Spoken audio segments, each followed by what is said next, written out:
Boa noite, estamos começando mais um programa Contestando pela TV Brasil Central e também pela TV Assembleia Legislativa de Goiás. Esse programa que é feito em parceria entre essas duas emissoras, trazendo sempre para você uma discussão interessante, sempre com especialistas sobre o assunto. E hoje, não diferente, a gente vai falar sobre algo que para muitos não impacta diretamente a vida do brasileiro, mas a gente vai mostrar aqui que impacta muito. Não só a vida do brasileiro, mas a economia, a política como um todo. A gente vai falar sobre a eleição do novo presidente dos Estados Unidos, Donald Trump, que retorna ao cargo de presidente, o primeiro presidente após 132 anos a conseguir retornar ao cargo após perder uma eleição, uma reeleição, aquela que tentou em 2020. Comigo, nós temos aqui, como sempre, os nossos comentaristas. Eu vou começar hoje do Dr. Geraldo Fonseca, que está nos prestigiando com a sua presença aqui no Contestando. Boa noite, Daniel. É uma honra estar aqui. Obrigado por fazer mais uma vez parte desse programa. Vamos lá receber o nosso convidado, então.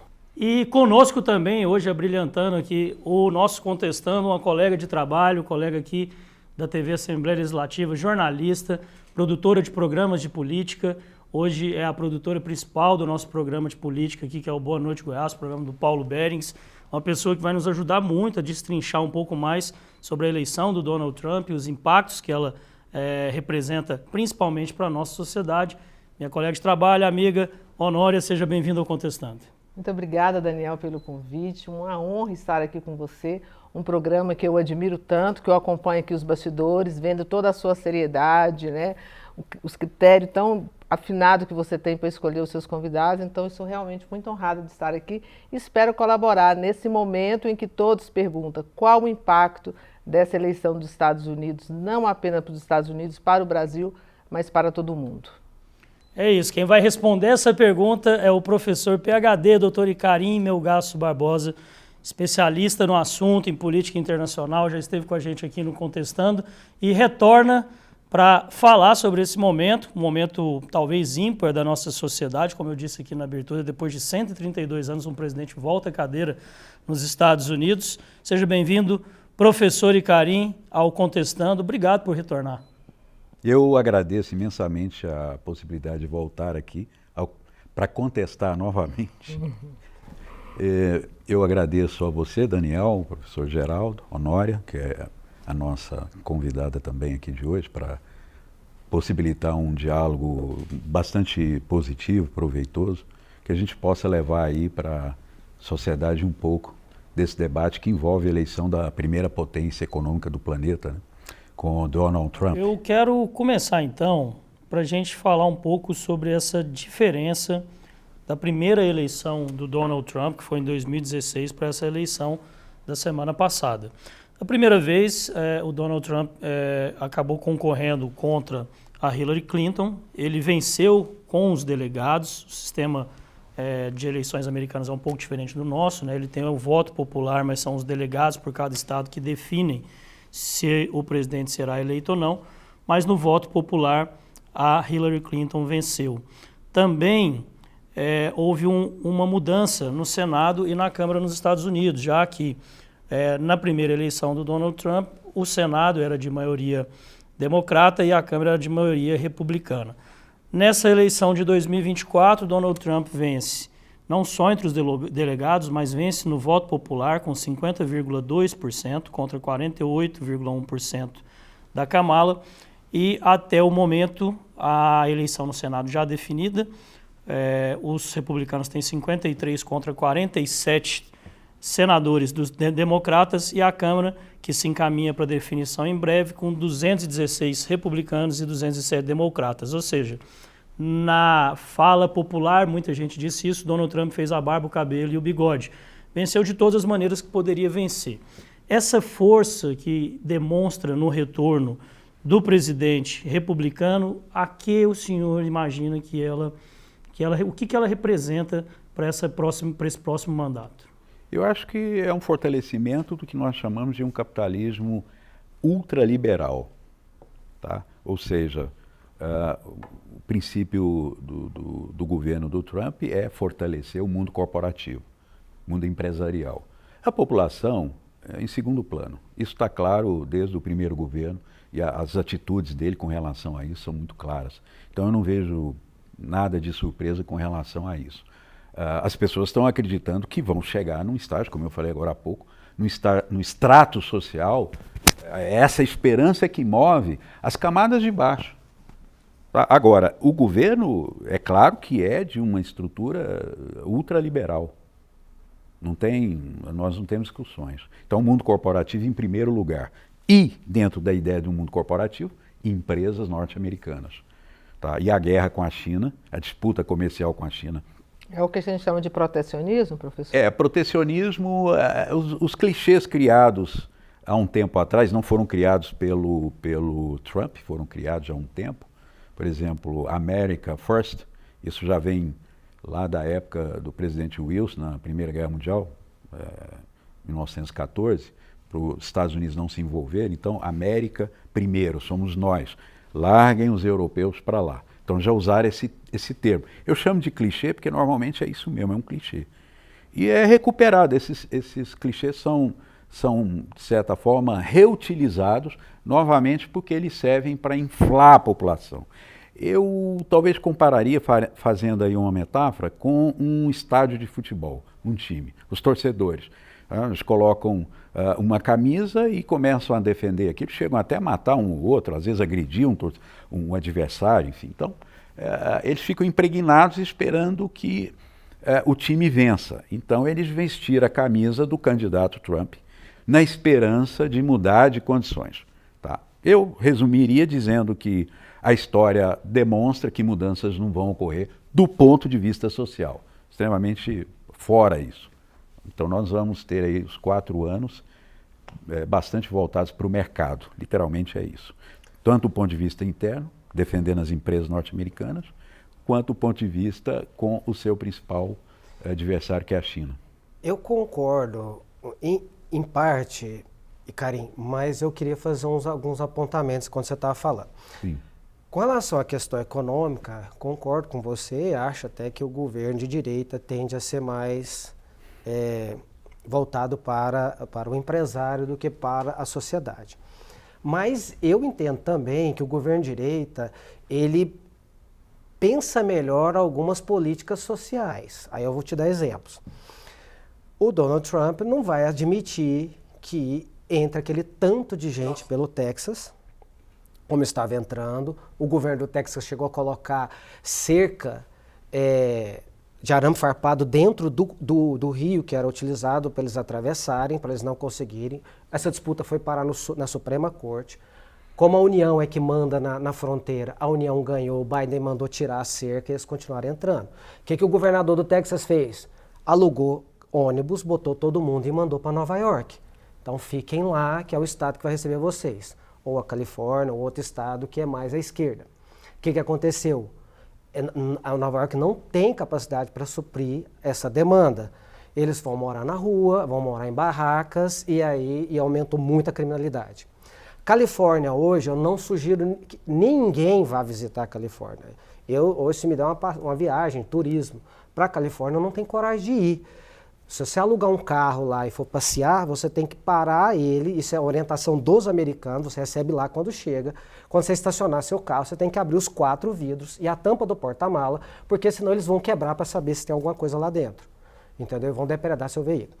Então, isso tudo por conta daquele projeto de lei que, para corrigir um problema carcerário, disseram que roubo até $900 não é crime. É apenas uma contravenção penal, na lei deles lá, né?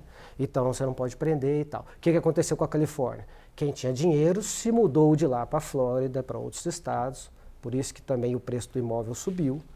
E a realidade hoje da Flórida, da Califórnia hoje são barracas e gente morando em veículos e tal.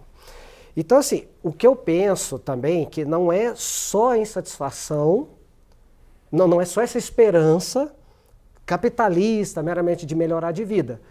Para mim, a questão da segurança é um absurdo. E aí eu vou te dar um exemplo brasileiro. Assistindo um podcast no YouTube, são 2 professores também que falando de segurança pública, contando a realidade do Rio de Janeiro. O Rio de Janeiro tem 100 ruas hoje com valas, que eles quebram o asfalto e fazem um buraco de 1 metro. É uma vala no asfalto, não passa carro nenhum, não passa o caminhão de lixo, não passa o carro do morador, e aí também não entra a viatura policial, que é para isso que eles fazem, né?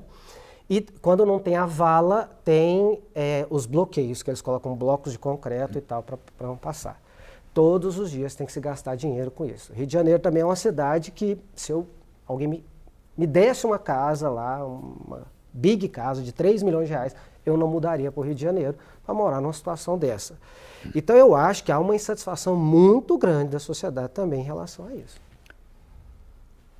Contestando. É. Contestando as suas colocações, eu tomaria um cuidado muito grande assim com certos discursos, certas narrativas que são construídas aí. Em primeiro lugar, Estados Unidos é um país de imigrantes, começando Donald Trump. Então, você não tem uma nação norte-americana, você tem um Estado norte-americano, como o Brasil. Então, resultado, se você tem um país de imigrantes que vieram de vários lugares do mundo, vindo da Europa, evidentemente, os primeiros, depois parte de uma mão de obra escrava que veio da África, e depois latino-americanos que vão para os Estados Unidos, asiáticos, enfim. Então, se você tem gente do mundo inteiro. Então, eu diria um agrupamento, é um povo composto, então, uma população composta por pessoas de diferentes lugares do planeta. O que acontece? Quando eu digo, e aí nós temos que tomar cuidado, que a culpa é do pobre que chegou lá, ou seja, a culpa é do imigrante. Houve um assalto, é do imigrante. Eu não consegui meu emprego, é do imigrante. Se você inverter a situação, você vai perceber que essa narrativa é frágil, porque, por exemplo, a agricultura, a lavoura nos Estados Unidos depende de 70% da força, da mão de obra imigrante. Muitos, inclusive, sem documentos. Tem mexicanos que vão trabalhar lá na colheita, na Califórnia, e voltam depois para o México. Então, de um modo geral, o imigrante está em todas as partes da economia norte-americana. Se você pegar o consumo hoje nos Estados Unidos, já existem dados importantes, estatísticos, do consumo dessa população imigrante que está lá. Essa população que nós estamos dizendo, ou que eles estão dizendo, que está trazendo esse problema de violência, de roubo, como você mesmo disse aí, de supermercado, essas coisas, de lojas. Então, se a gente pensar no todo, eu diria para você que o imigrante tem um papel positivo no conjunto. Porque se você ampliar um pouco mais, tem que tomar um cuidado com certas narrativas, porque veja bem, os Estados Unidos poderiam, por exemplo, ter uma política externa que auxiliasse os países limítrofes, por exemplo, os próximos, como o México, que está ali na fronteira dos Estados Unidos, os países da América Central e chegando aqui na América do Sul, a América Latina como um todo. O que acontece? Nós não temos políticas que venham dos Estados Unidos, de nenhum governo, seja democrata ou republicano, que pudesse auxiliar esses países a fixar ou a melhorar a vida dessas pessoas nesses países, no México. Se o mexicano tem a possibilidade de atravessar a fronteira e ir para os Estados Unidos, está tão perto, tão fácil atravessar a fronteira, e ele consegue logo trabalho, por que ele vai ficar no México? Então é exatamente isso. Os Estados Unidos têm que pensar no todo, e não só, aliás, utilizando o clichê America First, quer dizer, eu penso só, é uma coisa endógena, eu penso só em mim, dane-se o resto. Aí o resto tenta vir para cá, obviamente que o ser humano, isso é natural, ele vai procurar lugares melhores para ele se estabelecer. Isso é natural, todos nós tentamos fazer isso, que é o caso dos imigrantes que vão para os Estados Unidos. Então, você pegando as estatísticas, você vai ver que o consumo da população imigrante é muito grande, que gera a economia dentro dos Estados Unidos. E um detalhe para o futuro, a população está envelhecendo. Então, o que vai acontecer nos Estados Unidos? Eles vão precisar mais ainda dessa população imigrante, sobretudo os mais jovens, que vão cuidar das pessoas mais velhas, não só como cuidador, mas cuidar no trabalho, porque vai gerar um movimento na economia. Então são coisas contraditórias que são expandidas pelo mundo e que acabam que o governo é incapaz de resolver a situação da própria segurança nos Estados Unidos e coloca a culpa no imigrante. Então a culpa é sua porque assaltaram um estabelecimento ali, fizeram uma arruaça na rua, então é um imigrante. E isso, na verdade, é muito perigoso. Então eu tomaria um certo cuidado para a gente não reproduzir a ideologia que o próprio sistema passa para nós, que estamos na periferia aqui do sistema. A culpa é sua. Percebe? Então, o consenso de Washington é muito importante se você levar em conta a tentativa dos Estados Unidos de dominar o resto do mundo depois do esfacelamento da perestroika, quando desaparece a União Soviética. Então, agora nós dominamos o mundo. Mas domina o que a gente chama de hard power, porrada. Tem o soft power e o hard power. Estados Unidos é o hard power. A China, por exemplo, está buscando o soft power. Eu me sento com você, vou te emprestar um dinheiro. Claro que eu vou levar vantagem, mas eu vou te emprestar o dinheiro. Com calma, tranquilo, e depois vou ter um retorno. A longo prazo. Exato. Agora, o que você tem nos Estados Unidos? E é a cara do novo presidente. É o hard power. Eu não quero nada com conflitos na Europa. Eu não quero nada. Percebe como é que é? Então, uma coisa assim, endógena, são eles, e, de certa forma, transferindo a culpa para o resto do mundo. O culpado é você. Professor, Então, agora, contestando também, o senhor disse que não vê uma possibilidade de uma melhoria no aspecto social da população. Mas tendo um crescimento econômico das empresas com tão famoso aí protecionismo, né, melhorando a economia interna, consequentemente não iria melhorar também a condição social da população? Sim, num primeiro momento parece que sim, é muito interessante a sua colocação. Mas vamos um pouquinho no passado, nos anos 70, quando Deng, lá no final dos anos 70, assumiu o poder na China e trouxe as ideias capitalistas para a China, do próprio liberalismo, etc. E atraiu empresas norte-americanas para a China. E elas foram rapidamente para lá. Por quê? É a mais-valia, é o trabalho não pago, extração da mais-valia agora lá, fora do meu território, lá na China. Como é essa mais-valia? Esse trabalho não pago? O salário muito baixo dos chineses, a questão ambiental, você pode expandir seu negócio sem se preocupar em danificar o meio ambiente, em causar problemas ambientais. Então as empresas rapidamente foram para lá, achando que descobrimos o paraíso. Certamente que a China tirou um bom proveito disso aí. Então, você comparando o valor da mão de obra, é extremamente vantajoso. O que a gente tem que deixar claro é que as empresas, elas não estão preocupadas com gerar trabalho. Elas estão preocupadas, o foco das empresas, de modo geral, é gerar lucro. Eu quero receita. Se eu tenho acionistas, eu tenho que pegar, eu penso na bolsa de valores. O CEO de uma empresa hoje, ele passa 24 horas pensando como ele vai melhorar a rentabilidade para justificar que acionistas comprem as ações daquela empresa. Ah, mas tem uma fila de desempregados ali embaixo esperando. Mas isso é problema deles. Ou é problema de governo. Ou é problema de políticas públicas e não um problema corporativo. Então o que a gente tem que entender é que a empresa, na verdade, ou as empresas, elas não têm uma matriz propriamente. A JBS mesmo no Brasil, há um tempo, tentou se transferir sua matriz para a Irlanda, por conta da questão fiscal. Então elas vão onde está melhor. Nos Estados Unidos está melhor, se melhorar a situação, elas saem da China, vão para os Estados Unidos, elas voltam para os Estados Unidos. Então elas estão sempre procurando uma condição melhor. Isso aí é o lógico dessa situação. Bom, vamos falar um pouco sobre o impacto internacional e para depois a gente falar também sobre o impacto aqui no Brasil e também sobre os brasileiros que moram nos Estados Unidos. Uma das reclamações, segundo a BBC, que o americano, na sua média, traz com relação ao presidente Biden, que é esse governo que termina agora e que tentou fazer a sua sucessão através da democrata vice-presidente Kamala Harris, é a falta de protagonismo dos Estados Unidos no âmbito internacional. E aí são citados vários aspectos onde o americano acredita que os Estados Unidos se apequenou com relação às discussões políticas no mundo. A volta do Talibã no comando do Afeganistão, a falta de uma resolução para o conflito entre o Hamas e Israel, a falta de resolução também para o conflito entre a Rússia e a Ucrânia, que demonstra que, segundo o americano, na sua média, parece que os Estados Unidos deixou de ser o protagonista nessas resoluções ou negociações que poderiam ser feitas. Como que o senhor vê esse período do presidente Joe Biden? É claro que a gente teve pandemia também durante esse período, mas como que você viu a atuação dele e qual que é a perspectiva de uma atuação do presidente Trump agora com relação a esses conflitos? Bom, eu acho que com relação à Europa, por exemplo, ele vai tentar diminuir os investimentos norte-americanos e tentar repassar isso para a Comunidade Econômica Europeia pela própria OTAN, os parceiros da OTAN na Europa. Eu acho que isso está claro, ele já tinha feito isso no governo anterior.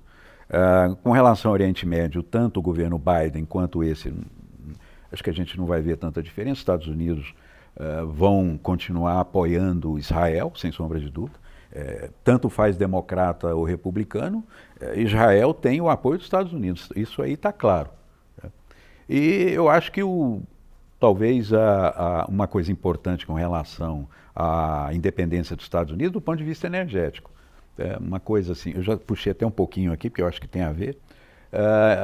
Eu acho que a exploração de petróleo e gás vai se intensificar nos Estados Unidos. Os Estados Unidos já se tornaram o maior produtor de gás no mundo, exportador, com impactos ambientais seríssimos, seríssimos, que é o fracionamento que você tem ali com rochas, grandes profundidades, e isso é altamente poluente, o lençol freático e tudo. Isso vai se intensificar com o Trump. Então, os Estados Unidos quer se tornar independente de um recurso importante que é o petróleo, por exemplo. Então, eu acho que isso vai se intensificar mais do que o governo anterior. Nós já vimos isso no passado. E com relação à China, já pegando um pouco desse gancho, a China talvez seja um grande obstáculo, o grande desafio do Trump, na verdade, é pensar como evitar que a China se transforme na primeira economia mundial. Tá? Então, eu acho que esse é talvez o grande desafio desse governo que está entrando agora nos Estados Unidos. O senhor acha que, nesse ponto de vista aí, que ele entende que a China é o maior concorrente dele hoje? Comercial, sem sombra de dúvida. Além do comercial, o senhor diria de outra área também ou só comercial? Os chineses estão investindo maciçamente em tecnologia e inovação. PDI, Pesquisa, Desenvolvimento e Inovação. Tá? Então, a gente fala dos Estados Unidos, o Vale do Silício, tá, sem sombra de dúvida. Mas os maiores fabricantes de chip no mundo são os chineses. Aliás, não é a China continental, é Taiwan. Taiwan, que é a China capitalista, é uma ilha, que é responsável aí por grande parte do chip que nós temos em equipamentos hoje que nós usamos em casa, eletrodomésticos, telefone, etc. Tal. Aí o que acontece? A China está investindo maciçamente em PDI. Então, se a gente pegar, por exemplo... Pousou do lado escuro da Lua já, ué. Sim, né? Exatamente. Coisa que os Estados Unidos não conseguiu. E eles estão, essa exploração espacial, eles vêm a todo vapor com relação a isso. E o detalhe que eles estão investindo muito em PDI, Pesquisa, Desenvolvimento e Inovação em várias áreas. Então, um outro exemplo, a indústria automobilística. Os carros da BYD, por exemplo, eles chegam de navio, é um navio imenso, que transportam milhares de automóveis, esparrama isso no país inteiro. Então, a Tesla, de certa forma, já está eu diria encolhendo a tal ponto que o próprio CEO lá da Tesla, o Musk, o que ele tem feito? Se aproximando dos Estados Unidos. Ele precisa do Estado, então ele se aproxima. Ele investiu muito na eleição do Trump com relação a isso. Porque se o Estado não ajudar o Elon Musk, ele vai desaparecer. E ele já conseguiu um cargo importante no governo, né? Sim, importante. Ele foi anunciado essa semana como comandante do Departamento de Eficiência dos Estados Unidos, juntamente com o Vivek Ramaswamy, e ele será uma espécie de um ministro do Eu até ouso dizer que a salvação do Elon Musk é o Estado norte-americano. E aí vem o governo do Biden. Caso contrário, os chineses vão detonar com ele vai desaparecer do planeta. Então, o Estado protecionista vai proteger as corporações que interessam, tá? E nada melhor do que no processo eleitoral você se aproximar daquele governo que teria condições de preencher essas expectativas que você tem, defender o seu negócio. O Elon Musk não está nem aí para a população norte-americana. Então, quando a gente vê, por exemplo, esses foguetes que saem, tem dinheiro do Estado ali, e muito dinheiro. Então, o que acontece? Do outro Esses lado... contratos não foram feitos também ao longo do governo Biden? Sim, claro. Foram feitos, por isso que eu disse... Essa aproximação, então, ela já existe, naturalmente. Ela já existe Ela só se fortalece. Ela se fortalece porque a situação está ficando mais difícil. Imagina, automóvel agora elétrico, os chineses... É o caso da Alemanha. Os chineses estão destruindo as indústrias automobilísticas na Alemanha, estão preocupados. Volkswagen vai fechar uma das fábricas importantes lá, centenária. Então, o que acontece? O investimento chinês, ele vem de uma forma avassaladora, em todas as áreas. Então, por exemplo, uma área que eu tenho trabalhado muito, a área da aviação, tem um avião agora que é o Comac C-919, que vai concorrer com quem? Boeing e Airbus. E os Estados Unidos estão fazendo o quê? Segurando para que nenhuma empresa norte-americana compre o avião chinês.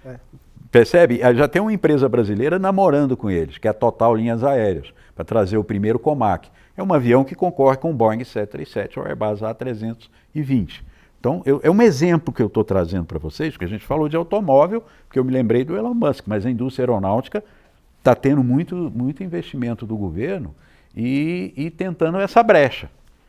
Vamos falar um pouco também, professor, sobre as questões que impactam mais a nós aqui, o povo brasileiro. Eu vou começar pela uma das políticas principais, uma bandeira da campanha do Trump, que é a deportação em massa de imigrantes ilegais.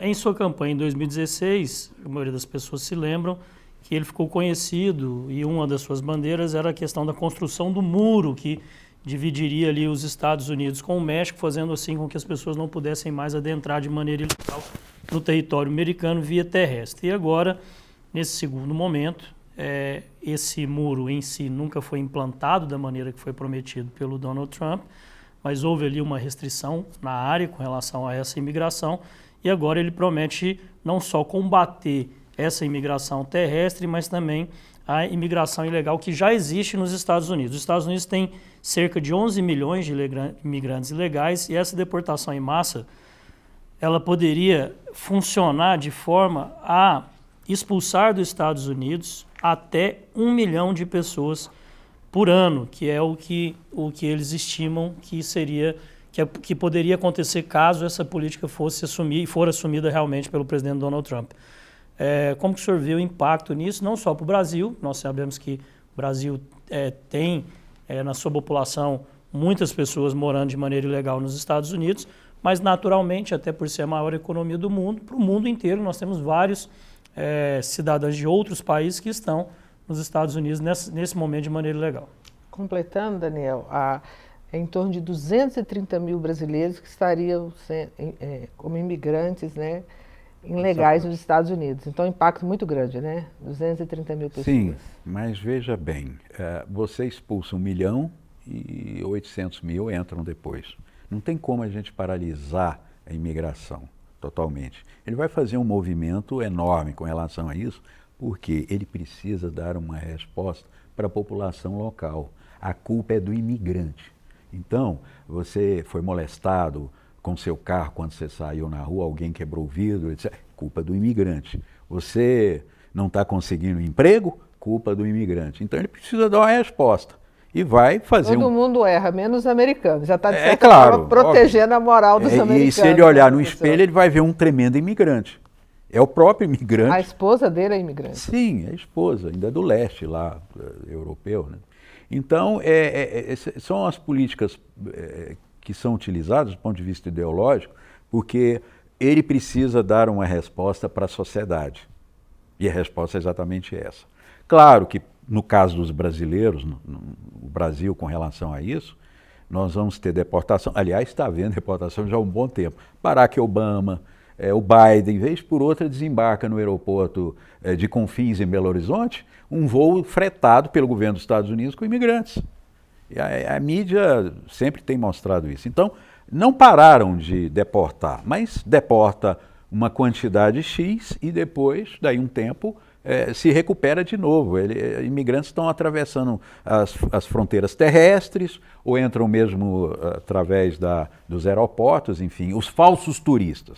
Eu até criei esse termo, eu ministrei essa disciplina uma vez, tráfico de pessoas e levei em conta isso, o falso turista. Então, o falso turista é aquele que entra para ficar com prazo de 3 meses e fica lá 1 ano, 2 anos, talvez 10 anos ou mais. Então, o que acontece? Como é que você vai bloquear o falso turista? Ele está entrando. Você concede visto, ele consegue convencer o consulado das necessidades que são exigidas para se obter o visto. Então ele entra não como turista, é o falso turista. Se eu quiser usar um termo em moda aí, fake turista, de repente podemos usar isso. E aí o que acontece?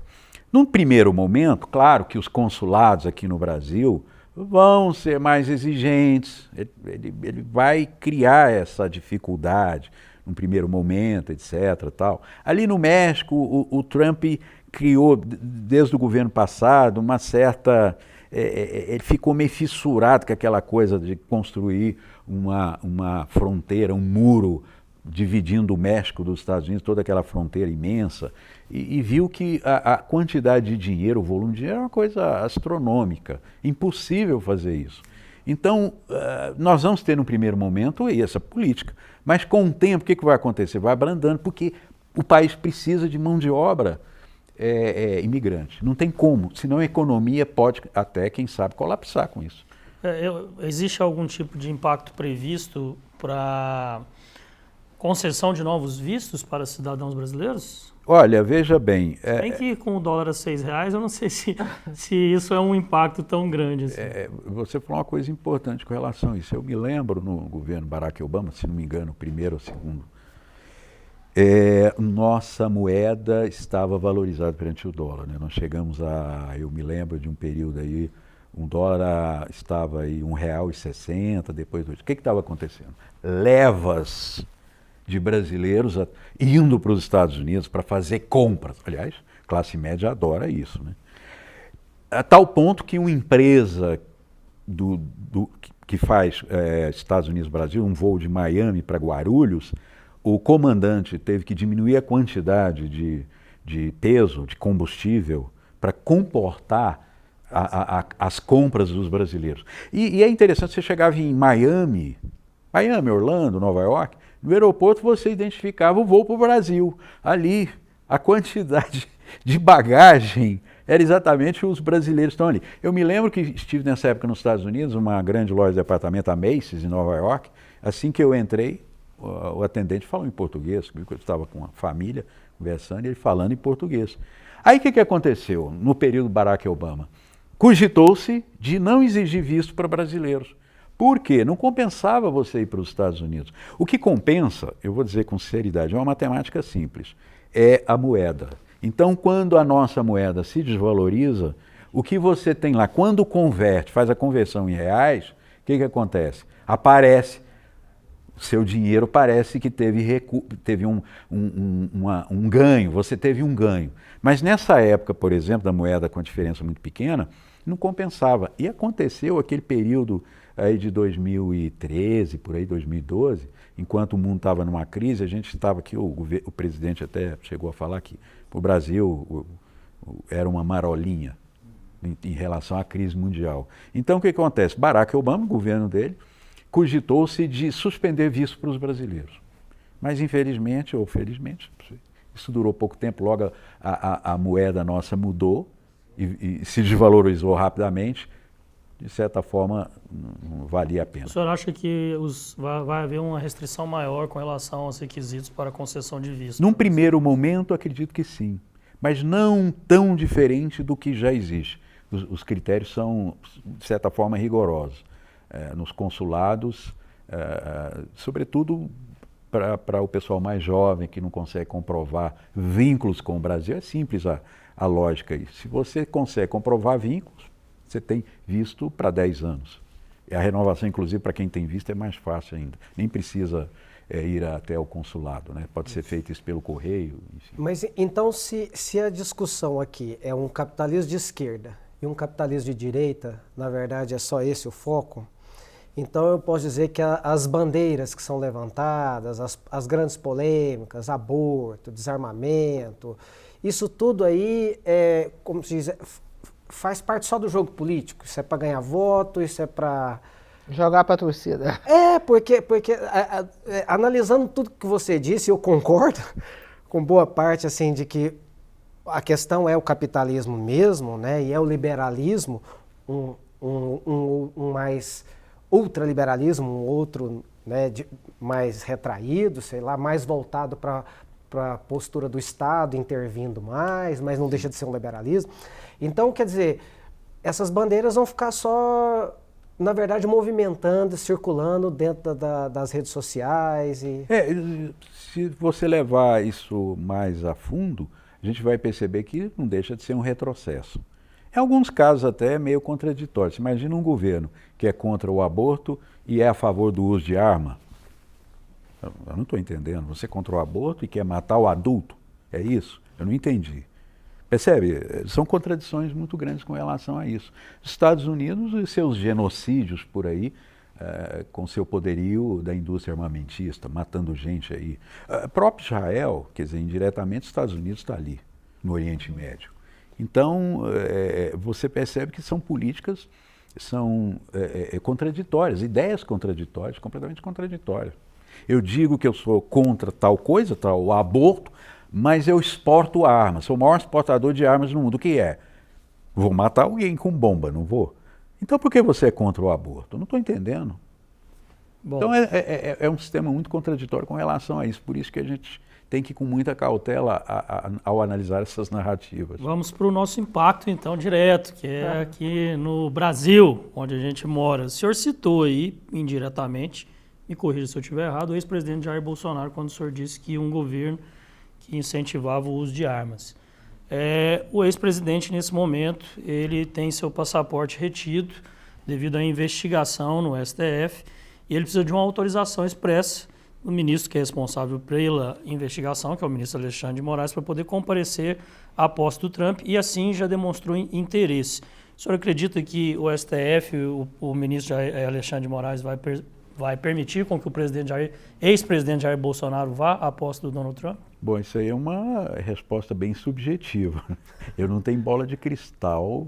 Aliás, eu não trouxe. Se vocês tivessem me avisado, traria minha bolinha de cristal. Mas acredito que não vai liberar. É porque dentro do que o Daniel está perguntando, professor, é a pressão internacional que já teria sobre o STF aqui. Mas essa pressão internacional é, em outras palavras, Estados Unidos, né?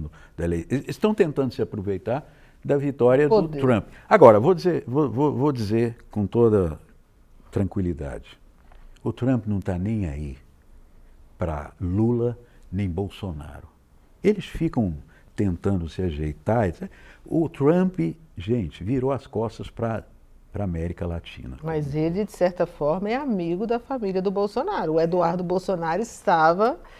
Segundo os sites de notícias, com a família dele acompanhando. Ele chega lá e fica atrás. Sabe aquela história, vou usar um termo meio simplório, lambendo o sapato do outro? Percebe como é que é? Então é como um político que sai na rua e a população fica bajulando ele, etc. O Biden não tem a menor ideia. Para ele tanto faz Bolsonaro ou Lula, os Estados Unidos são considerados o quintal, a extensão do quintal dos Estados Unidos. Nós somos a periferia do sistema. Seja o Lula, seja o Bolsonaro, seja quem vocês colocariam aí como... Nós estamos nessa dualidade dos dois. Mas, no fundo, é isso aí. Nem o Biden para com o Lula? Evidentemente, ele não está... O Lula foi eleito, foi aos Estados Unidos imediatamente. Foi recebido de forma muito fria. Na semana seguinte, ele estava onde? Na China.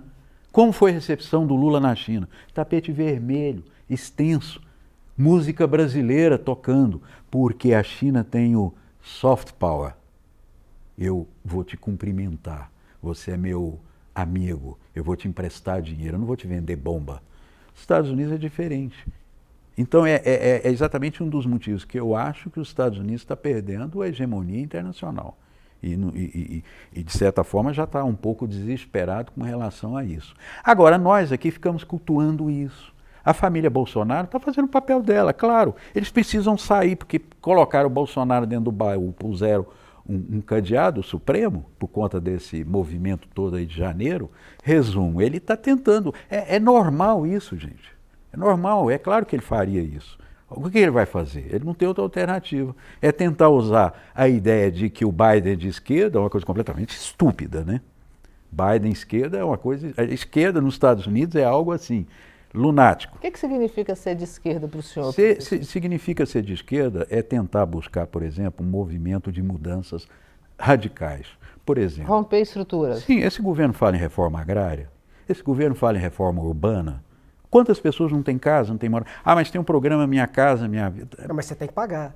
Sim, e aliás, quem está tirando mais proveito disso é a classe média e as construtoras. Exatamente. Então, você tem um governo que está muito próximo dos empresários. Tem aí uma grande indústria, que é a maior do mundo de proteína vegetal do mundo. De onde vieram os recursos dessa empresa? Do governo da esquerda. Ué, mas como assim? Então eu deixo de favorecer uma parte da população e acabo favorecendo grandes grupos. Então a ideia de esquerda e direita é exatamente porque eu preciso do inimigo. Gente, tem que entender o seguinte, eu tenho que ter um inimigo. Bom, eu não tenho sugestão de um inimigo, então tudo bem, digo, Geraldo é de esquerda, pronto, nós somos candidatos. E eu já logo imputei a ele essa condição. Nós não temos as reformas que, por exemplo, foram tentadas no Chile de Allende, por exemplo. Foi morto, né? Suicidaram ele. Né? Então, nos anos 70, início dos anos 70, aí sim, uma preocupação dos Estados Unidos que o Chile se transformasse numa Cuba. A ideia de Cuba se esparramou. Mas nós estamos longe disso, completamente longe. Doutor Geraldo, você trouxe sua bola de cristal? O que você imagina sobre a presença do ex-presidente Jair Bolsonaro na posse do Donald Trump? Bom, eu acho também, assim, se o Supremo, se o ministro Alexandre de Moraes liberá-lo, na minha visão, é uma abertura de possibilidade de que Jair Bolsonaro possa concorrer à próxima eleição. Do mesmo jeito que, se não liberá-lo, para mim, eu acho que a situação dele fica mais difícil.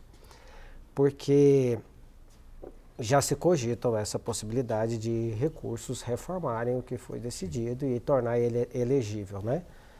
E aí eu acho que vai ser uma decisão meramente política, até para...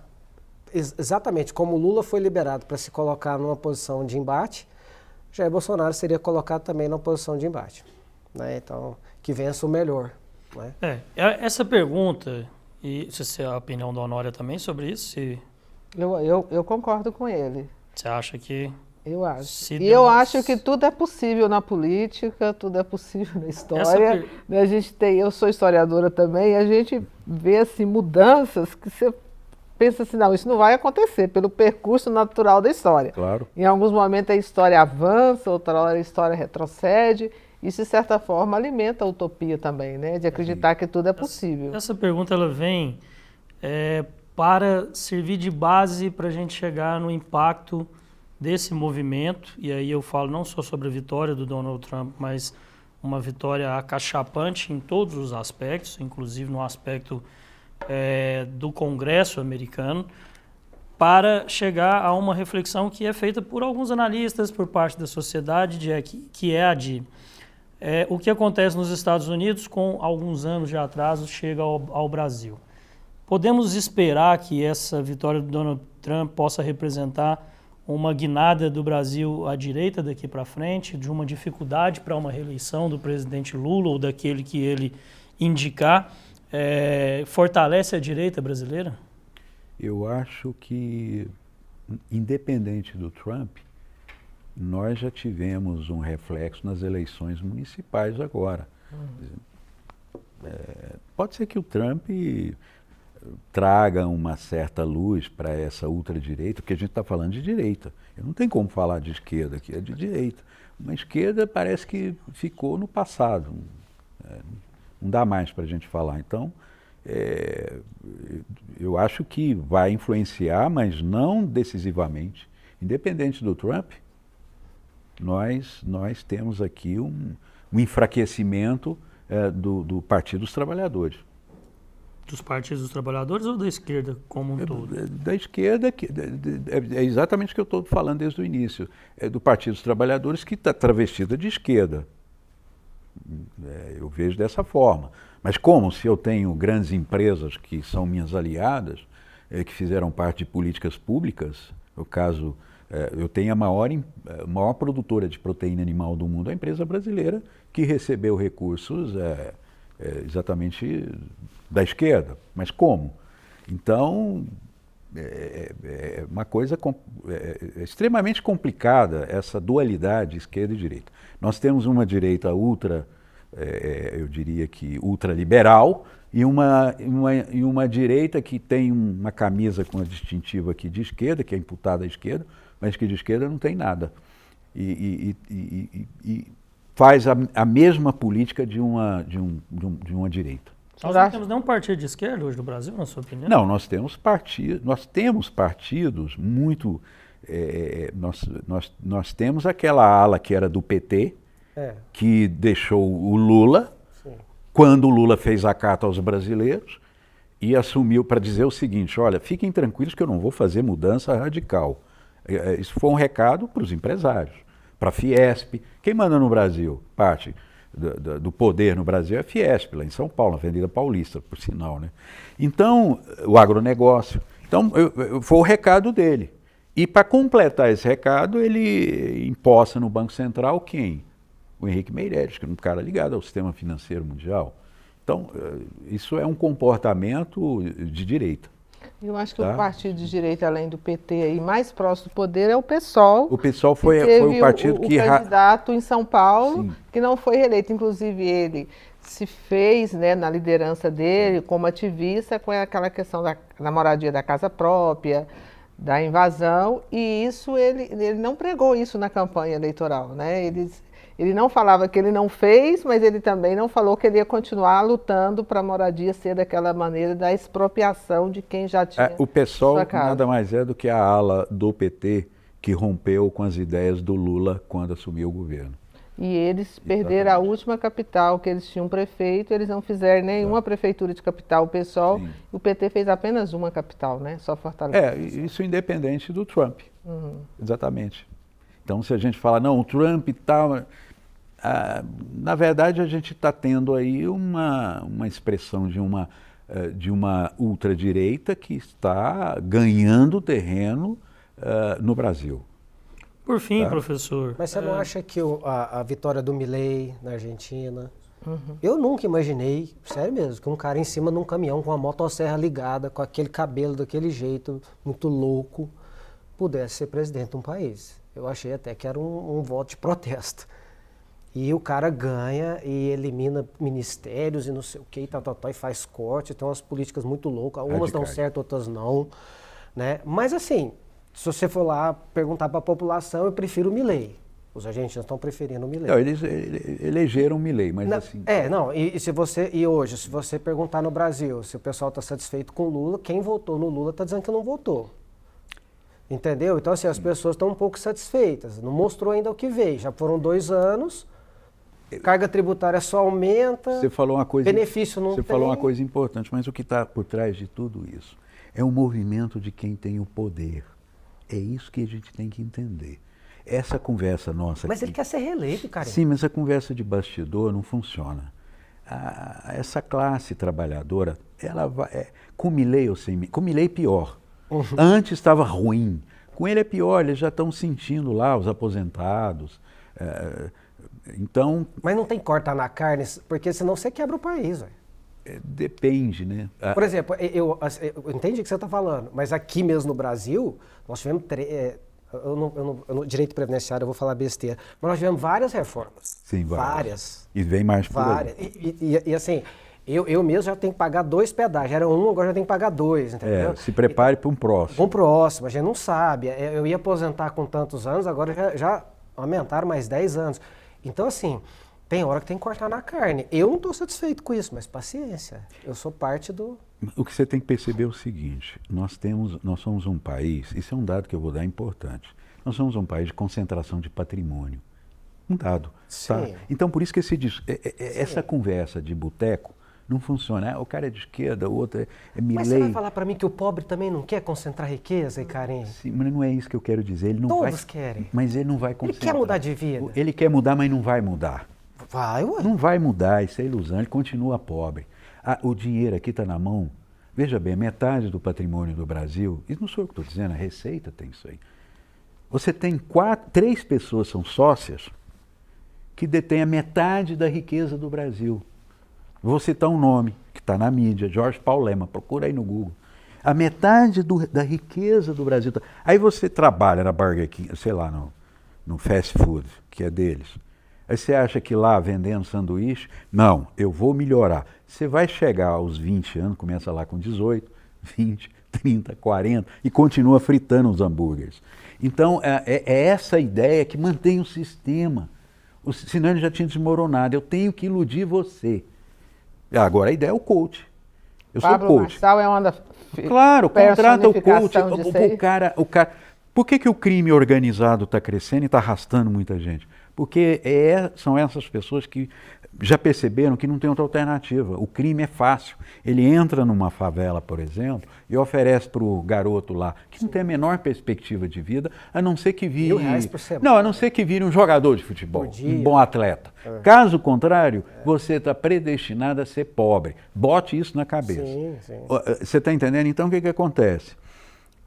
Eu acho que crime deixou de ser a sociedade que impôs isso a ele. Hoje é opção. Opção. O que acontece? O cara opta porque é um caminho mais rápido. Sim, mas é muito fácil, porque você entra ali, eles vão te remunerar rapidamente. Sim. Você está empregado. Quer dizer, eu moro numa favela. Eu nem deveria estar usando esse exemplo, mas enfim. Digamos que eu more numa periferia de uma grande cidade, São Paulo, Rio de Janeiro. Eu não consigo emprego, ou subemprego. Eu tive em São Paulo agora, foi uma coisa louca a locomoção. O metrô você não entra, eles te empurram. É um problema sério para quem trabalha, tem que sair cedo. E aí você diz para aquela pessoa, entra num vagão de metrô, gente, continuem trabalhando, vocês vão ficar ricos, vocês vão ficar como Jorge Paulo Lema, basta trabalhar, acredite nisso que chega lá. Não chega. Nós temos 500 anos de história, pouco mais. Então não chega. Então o que acontece? Mas eu preciso desse discurso. Porque se eu não tiver esse discurso, eu não vou impregnar essa classe trabalhadora, essa classe que está por baixo, que vai melhorar. Você vai morrer. Lá, vão colocar no teu caixão. Eu ainda acredito que quando chegar no paraíso, ainda melhore, pelo menos para os meus filhos. Mas não melhore. Pega a história dos Estados Unidos que a gente está falando aqui. Não melhora, os pobres continuam pobres. Então, há um ou outro que consegue se vencer essa barreira, ele vira um modelo. É um modelo de sucesso que está vindo aqui. Se o sistema não fizer isso, as pessoas desanimam. Elas desanimam porque elas vão perceber, aí elas vão partir para a revolução. Agora eu vou quebrar o pau. Eu não vou conseguir, mas não. Como eu acredito que vai mudar, bom, eu com a minha idade, já deixei de acreditar há muito tempo nisso. Está entendendo? Então, assim, a situação é simplesmente voltada para uma pequena classe que está no poder e que controla o resto. Tem um economista venezuelano, já faleceu, José Ludovico, escreveu um livro falando de ideologia, mais-valia ideológica. É fantástica a mais-valia ideológica. O que é isso? Estão me roubando, eu como cidadão brasileiro, ou norte-americano, me roubando a capacidade de discernir o que é melhor para mim ou não. Eu não estou tendo mais essa capacidade. Não estou tendo, porque eu estou sendo levado. Entende como é que é? Eu estou sendo levado numa onda que vai dizer você vai melhorar. Por exemplo... Eu concordo com você, porque o Brasil, mas a vida melhora, cara. Porque o Brasil tem muitos melhora estudantes quem de trabalha, direito. para quem é honesto. Nós temos... Bom, isso é uma coisa muito delicada. Tipo, meu avô chegou em Goiânia numa carroça. Meu pai já conseguiu morar numa casa com um colchãozinho de espuma e tal. E eu já consegui dormir num colchão de mola. E eu consegui passar isso para minha filha. E aí eu não sei. Então se você fala, aí você fala para mim, isso é concentração de riqueza, você podia estar dividindo. Concordo com você. Eu acho assim, tento fazer a minha parte, é muito pequeno. Mas O que eu estou querendo dizer é isso, é que a pessoa que chegar hoje em Goiânia com uma carroça e trabalhar, ela vai dar uma condição melhor para o filho, que vai dar uma condição melhor para o neto. Olha, e o aumento da escolaridade também. Uma prova disso é o aumento do número de universidades. O meu avô não tinha segundo grau. Agora também o senhor tem que definir o que é ser pobre para o senhor, né? Se um advogado, como o doutor Geraldo, o senhor ainda classifica como pobre, né, Daniel? Tem que ver o que é pobre para o senhor, se é só uma grande concentração de renda. Ele é um privilegiado na sociedade. Ele é o que privilegiado? Privilegiado na sociedade. Mas é pobre? Não, não é. Você não sabe. Classe média. Classe média. Mas o que acontece? Eu não me considero pobre. O avô dele chegou de carroça. Agora, quem está chegando de carroça vai continuar na carroça. Não. Com certeza. Foi crescendo. Mas se você pegar a população do Brasil, não posso termos nós aqui como exemplo. Se você pegar parte da população brasileira... A massagista que faz massagem na minha esposa, ela com dinheiro de massagem, indo em casa, ela conseguiu formar 2 filhos em medicina, cara. Medicina, não sei se é o UFG, mas se ela pagou uma faculdade particular, que é muito caro, medicina é caríssimo. Mas eu falo assim, são 2 médicos. Pois é, então vamos voltar àquele exemplo que eu dei agora. Eu acabei de chegar de São Paulo. Isso é concentração? Andei muito de metrô e de trem. Eu vendo aquele mundaréu de gente para lá e para cá. Eu fiquei até assustado. Há um tempo que eu não ia à cidade. E aí, olhando para aquelas pessoas, digo, vocês vão trabalhar e vão sofrer até quando? Sim. E acorda cedo. Geraldo, são mais de 2 horas para chegar no trabalho. Você fica com estafa e mais 2 para voltar para casa.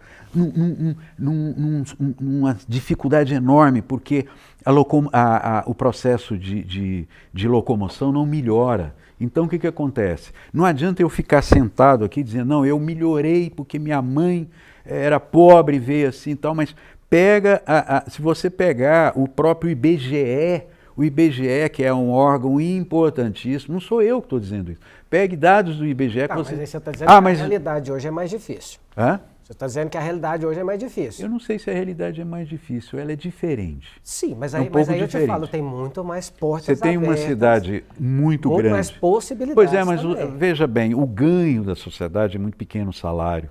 As pessoas... Então, vou dar um dado. Quer um dado? 80%, preste atenção, 80% dos brasileiros, 80%, usa o SUS. Dá. E outro tanto, não longe disso, a escola pública. Vai aqui em Goiânia, vamos sair aí, se vocês quiserem, para ver as escolas aí que estão sendo militarizadas, a quantidade de alunos. Estão lá porque querem? Não dão conta de pagar uma escola privada. Entendeu como é que é? Então, assim, eu tenho um plano de saúde. Você não tem porque não quer. Não, você não tem porque não dá conta. Então, resultado, um plano de saúde é muito caro e está ficando cada vez pior. Então, o Estado, por isso que está pesando para o Estado. O Estado fala, não tem como pagar a Previdência. Claro, porque estão aumentando esse serviço. Quer dizer, se eu tenho... Ainda bem que tem o SUS. Nos Estados Unidos nem isso você tem, né? Então, veja bem, se essa população... Pega o número de pessoas, tá, dados de pessoas que estão na fila do SUS esperando cirurgia. Fica 1 ano, 2 anos. Então, esse é o retrato verdadeiro do Brasil. Então, não adianta, por exemplo, eu chegar aqui, eu como professor, numa sala de aula, bom, meu pai não estudou, mas nós estudamos. Caramba, isso é uma gota d'água no oceano, é muito pouco para mudança. Infelizmente, a pergunta vai ter que ficar para o próximo. Só para o sim. Você me fala sim ou não? Um governo de direita que enxuga mais do que o governo de esquerda que gasta mais, não é melhor nessa situação, então? Aí eu volto a te dizer, não é um governo de direita ou de esquerda, um governo, seja lá, nós vamos ter um governo capitalista, a princípio. Um governo que enxugue, mas não enxugue numa ponta. O que é o poder judiciário no Brasil? É o mais caro do mundo. Sim. 10 bilhões. Juiz, do jeito que está vivendo, é isso que você quer para o Brasil? Esse tipo de Brasil? Não, vamos cortar a Previdência. Está aí o ministro do Planejamento desesperado para fazer os cortes e não consegue, porque nós temos grupos no Brasil minoritários, o Poder Judiciário é um deles. Eu não quero tirar... Você corta. Corta a Previdência, corta não sei mais o quê, Minha Casa Minha Vida, educação, etc. Está vendo o FG hoje, sem pagar conta de energia no escuro, Universidade Federal do Rio de Janeiro, sem recursos? Então, o que acontece? Você corta essas coisas, mas me deixa com o meu privilégio. Bom, é isso. Eu queria agradecer muito a presença do professor Icarim Melgaço Barbosa, foi muito esclarecedor. Espero que o senhor retorne de novo aqui ao Contestando, porque nossas conversas são sempre muito boas. Seja sempre bem-vindo, muito obrigado. Na próxima eleição dos Estados Unidos, de repente eu venho. Antes, né, Daniel? Antes, com certeza. Boa noite, doutor Geraldo. Boa noite, Daniel. Obrigado. Boa noite, obrigado. Boa noite, Honório. Obrigado Boa noite, pela foi um visita, prazer. pela participação e com certeza você estará mais vezes aqui com a gente. Obrigada, convite aceito. Boa noite para você de casa. A gente volta na próxima sexta-feira, 7h30 da noite aqui na TV Brasil Central e também na TV Assembleia Legislativa. Fiquem todos com Deus e até lá.